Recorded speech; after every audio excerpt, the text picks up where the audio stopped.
আপনার নিজের ভারতবর্ষ কোথায় এসে ঠেকেছে? কোথায় এসে ঠেকেছে?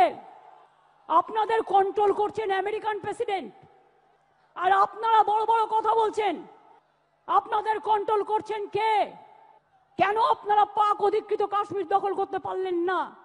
এতগুলো রক্তের বিনিময়েও কিসের হিন্দু আপনারা? আপনারা না হিন্দু, না মুসলমান, না জৈন, না খ্রিস্টান। ভুলে গেছেন যারা বাংলার উপর অত্যাচার করছেন? আমেরিকান প্রেসিডেন্ট গুজরাটের থেকে 2 প্লেন ভর্তি লোককে পাঠিয়ে দিয়েছিল গুজরাটে, দড়ি বেঁধে বেঁধে, শেকল বেঁধে বেঁধে। কোথায় ছিলেন সেদিন? প্রতিবাদ করেননি। বাংলা থেকে তো কাউকে পাঠায়নি, বাংলার কাউকে পাঠায়নি, কারণ বাংলার ট্যালেন্ট যায় ওখানে। বাংলার ট্যালেন্ট ছাড়া চলে না। তাদের মুখে বড় বড় কথা, আয়নায় নিজের মুখ দেখুন, তারপরে অন্য কথা বলবেন। ইউনিয়ন হোম মিনিস্টার এবার আমাদের কাছে একটা চিঠি পাঠিয়েছে, এই 11ই জুলাই।